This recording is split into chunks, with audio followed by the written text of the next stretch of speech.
The phone in the cup holder would not stop vibrating as Maya sat gripping the steering wheel, her fingers tight around the worn leather while cold coffee sloshed out of the lid and soaked into her jeans.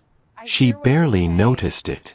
Water dripped from her hair onto the dashboard, each drop sharp in the quiet of the parked car, while across the street a police cruiser idled with its engine humming as if nothing unusual had happened at all. Her hands trembled as she reached into her bag, brushing against something she never imagined she would need on an ordinary Tuesday afternoon, and the weight of that realization settled deep in her chest.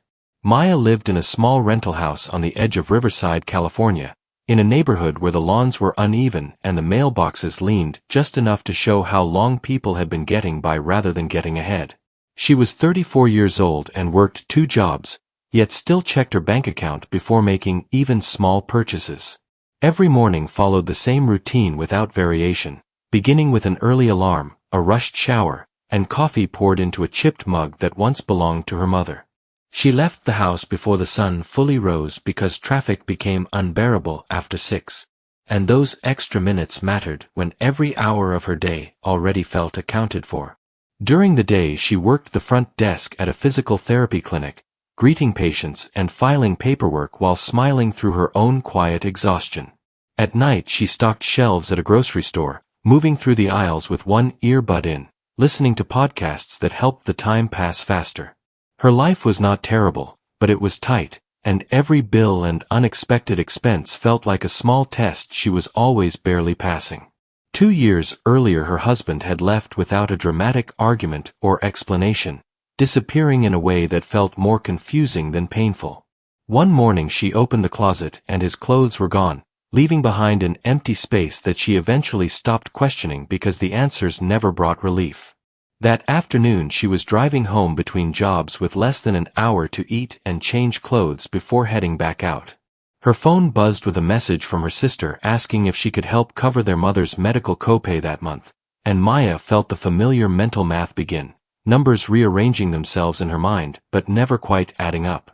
She turned onto her street and noticed flashing lights ahead where a fire hydrant had been damaged earlier that morning, and a police officer stood nearby directing traffic while city workers finished repairs. When it was her turn to pass, she rolled down her window and waited, only to be told casually to pull over to the curb without explanation. Her chest tightened despite knowing she had done nothing wrong, and her hands remained visible on the wheel out of instinct drilled into her long ago. Minutes passed as cars moved along, and the officer disappeared back toward his cruiser, while laughter from a nearby worker floated through the air as if the moment carried no weight. Then without warning a hose swung toward her open window, spraying water across her face, her clothes, and the interior of her car in a careless motion that felt unnecessary and humiliating. She gasped and coughed as the officer laughed, offering a weak excuse about her being too close to the work zone even though the cones had not moved. People nearby noticed but did nothing, some looking away while others continued walking as if discomfort could be avoided by ignoring it. Maya sat there soaked, her heart racing, heat rising to her face before settling into something colder and heavier beneath the surface. It was not fear or anger exactly, but a deep exhaustion that came from years of learning when to stay quiet to protect herself. Her phone buzzed again as water dripped onto the screen, and she thought about her jobs, her rent, her mother, and how quickly one wrong moment could turn into consequences she could not afford. When the officer told her to move along, his tone made it clear the incident was already over for him. She drove a short distance and pulled over once she was out of sight, turning off the engine and sitting still as her reflection stared back at her from the rearview mirror with smudged mascara and damp hair clinging to her cheek. She felt small but not powerless, unseen but not erased, and without fully thinking her hands reached into her bag and wrapped around a folder she carried everywhere. It was filled with documents, dates and names, kept updated not out of paranoia but quiet preparation, even when others told her she worried too much. Outside the neighborhood continued as usual with children riding bikes and dogs barking behind fences, life moving forward without pause. Maya took a steady breath and wiped her phone dry on her sleeve before unlocking it, understanding that this moment was not about revenge or getting even. It was about being finished with carrying what she did not deserve.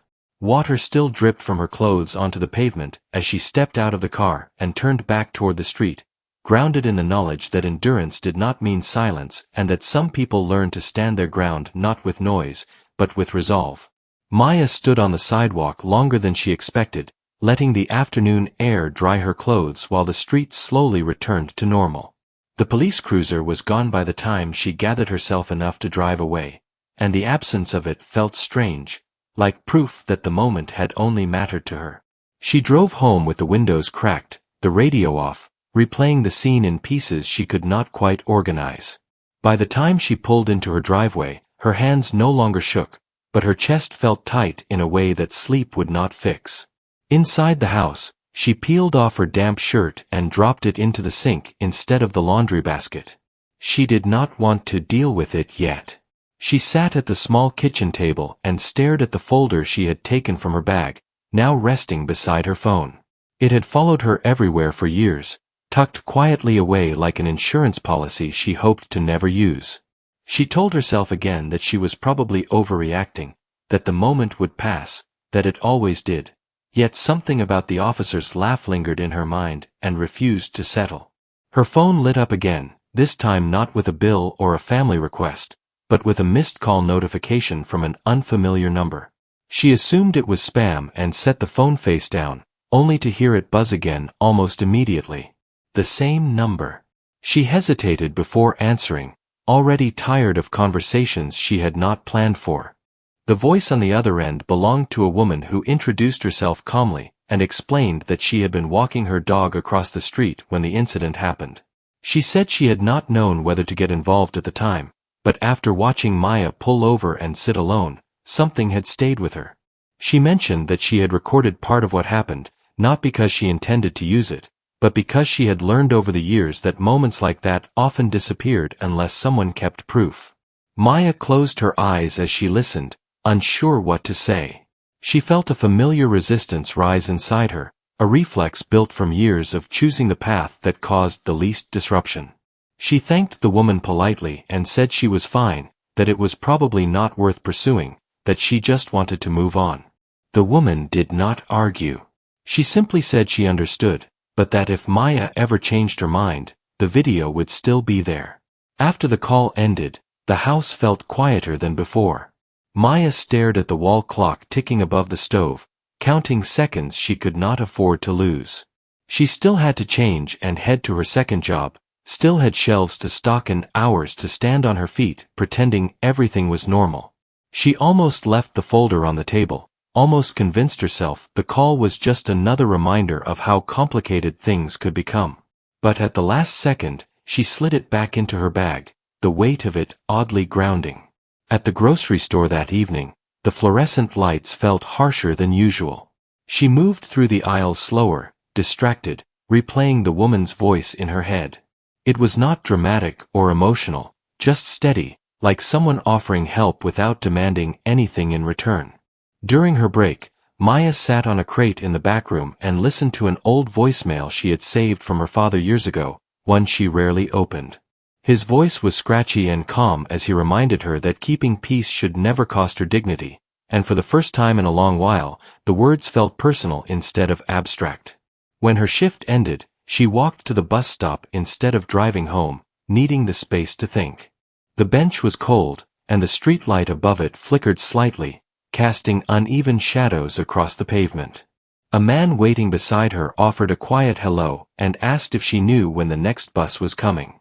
They exchanged a few tired words about long days and early mornings, nothing meaningful on the surface, yet the simplicity of being treated like a person again eased something inside her.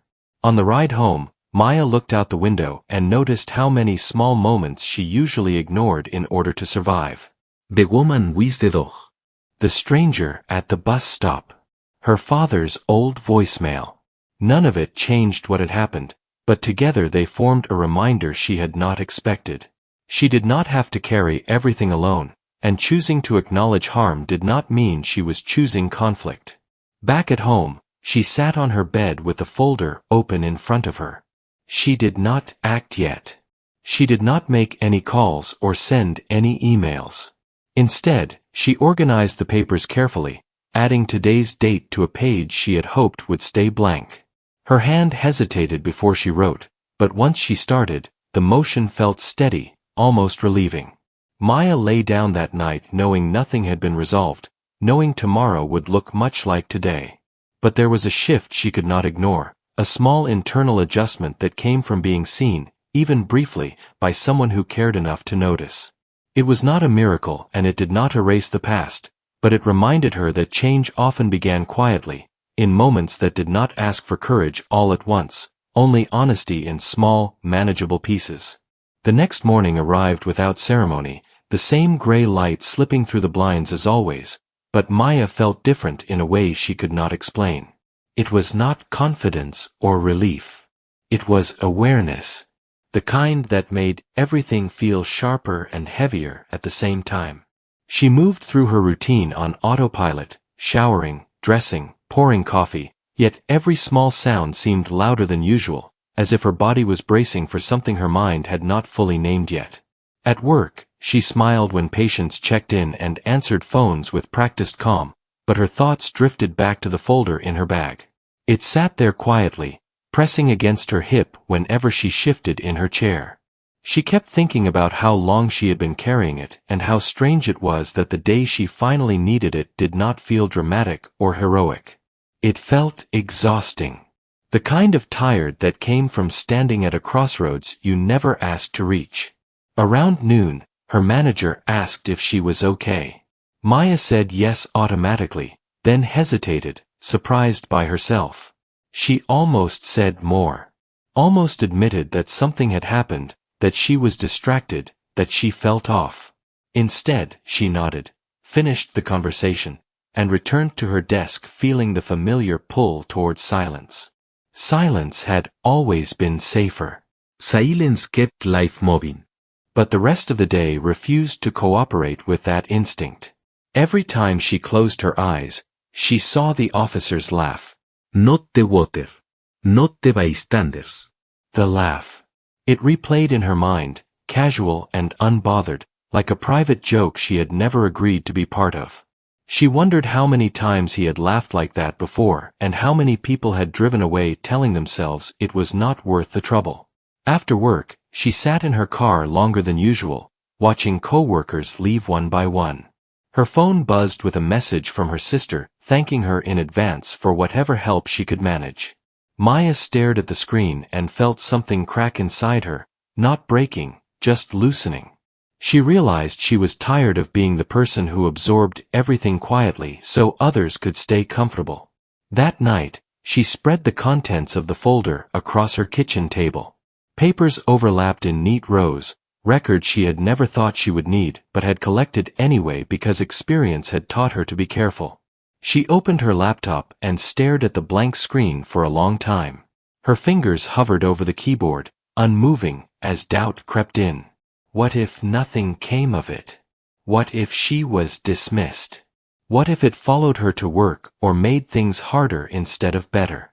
She imagined the subtle consequences, the ones people never warned you about. The awkward looks. The quiet distancing. The unspoken suggestion that she should have just let it go. She closed the laptop and leaned back in her chair, staring at the ceiling. Her father's voice drifted back to her again, not from the voicemail this time, but from memory. He used to say that some burdens felt lighter when shared, even if the outcome stayed uncertain. Maya had always believed him in theory. Believing it in practice was something else entirely. The breaking point did not arrive with shouting or tears. It came quietly, when she noticed her hands had been clenched for hours without her realizing it. Her shoulders ached. Her jaw hurt from being tight all day. She understood then that holding everything inside was not neutral. It was costing her something real. She reopened the laptop and began to write, slowly and carefully, sticking to facts, dates, and details. No embellishment. No anger. Just what happened. As the words appeared on the screen, she felt a strange mix of fear and relief. Fear of being seen. Relief at no longer pretending nothing had happened. Halfway through, she stopped and stood up, pacing the kitchen. She asked herself what she really wanted. Not revenge. Not attention. What she wanted was acknowledgement. She wanted the moment to exist somewhere outside her own memory. She wanted proof that her experience mattered enough to be recorded. When she sat back down, she finished what she started. She attached the documents. She added the woman's video, which had arrived in her inbox earlier that evening with a short message wishing her strength, no expectations attached. Maya read that message twice, surprised by how much it steadied her. Before sending anything, she paused again, finger hovering over the trackpad. She took a deep breath, aware that this was the line she had been afraid to cross. Once crossed, she could not step back. This choice would follow her, quietly but persistently, into the days ahead. She pressed send. The room felt very still afterward. Nothing exploded. No immediate response came in. The world did not shift. Maya sat there listening to the hum of the refrigerator and the distant sound of a car passing outside. She felt oddly empty, like she had set down a weight she had carried for so long that she had forgotten what her hands felt like without it. That night, sleep came slowly, but when it did, it was deeper than it had been in weeks. She knew the road ahead was uncertain and that the outcome might disappoint her. But she also knew something important had changed. She had chosen herself, not loudly or dramatically, but honestly. And that, she realized as she drifted off, might be the hardest thing she had ever done. The response did not come quickly. Days passed, then a week, and life filled the space the waiting created. Maya kept going to work, kept stocking shelves at night, kept answering calls from her sister and checking her bank balance before spending anything unnecessary. On the outside, nothing had changed. Inside, she noticed herself moving differently. She breathed deeper. She caught herself unclenching her jaw. The constant tension that had lived just beneath her skin for years began to loosen in small, uneven ways. When the email finally arrived, it did not carry drama or apology. It was formal, carefully worded, acknowledging receipt of her report and explaining the next steps. There would be a review. There would be interviews. There would be time. Maya read it twice, then once more slowly. It was not justice in the way movies promised. It was process. And strangely, that felt enough to keep her steady. A few days later, she met the woman with the dog for coffee. They chose a small place near the park, the kind with mismatched chairs and chipped mugs that reminded Maya of home. The woman apologized again for not stepping in sooner, and Maya surprised herself by shaking her head. She told her she understood, that fear made sense, that hesitation did not cancel out care. They talked for an hour about ordinary things. Work. Aging parents. How heavy the world felt lately. When they hugged goodbye, it was brief but sincere, the kind of connection that did not demand anything beyond honesty. At the clinic, Maya found herself speaking up more, not about what happened, but about small things that mattered. Schedule conflicts. A missing supply order. A coworker who needed help covering a shift. Her manager noticed. One afternoon, she pulled Maya aside and thanked her for being dependable, then mentioned an opening for a full-time position that paid slightly more and came with benefits. It was not a promotion exactly, but it was a step. Maya went home that night and cried quietly in her kitchen, not from joy, but from the relief of knowing progress did not always announce itself loudly. The review process continued in the background. She answered questions when asked. She stuck to facts. Some days she felt strong. Other days doubt crept back in, whispering that it would have been easier to stay silent. On those days, she reminded herself why she spoke up in the first place. Not to change the world. Not to teach anyone a lesson. Just to refuse being erased. One evening, while folding laundry, she listened to her father's old voicemail again. This time, she smiled. The words had not changed, but she had. They no longer felt like advice meant for someone braver than her. They felt like confirmation. Nothing about her life became perfect. Bills still arrived. Her marriage remained a closed chapter she did not fully understand. Some nights she was still tired in a way sleep could not fix. But something fundamental had shifted. She trusted herself more. She believed her experiences deserved space. And that belief made the hard days feel survivable. Weeks later, driving past the same street where it happened, she noticed the hydrant had been repaired and painted fresh red. Traffic flowed easily. No signs remained. She slowed for a moment, then kept driving. The memory was still there, but it no longer owned her. That night, she added one final note to the folder she still carried, not out of fear now, but habit. She wrote that standing up for herself had not fixed everything, but it had given her back something she did not realize she had lost. Her sense of worth. As she turned off the light and lay in bed, Maya thought about how many people carried moments like hers quietly, unsure if speaking was worth the cost. She hoped they knew that small wins counted. That choosing yourself did not have to look heroic to matter. And that sometimes, the bravest thing a person could do was simply refuse to disappear. She closed her eyes knowing tomorrow would bring its own weight, but also its own chances, and for the first time in a long while, she felt ready to meet both.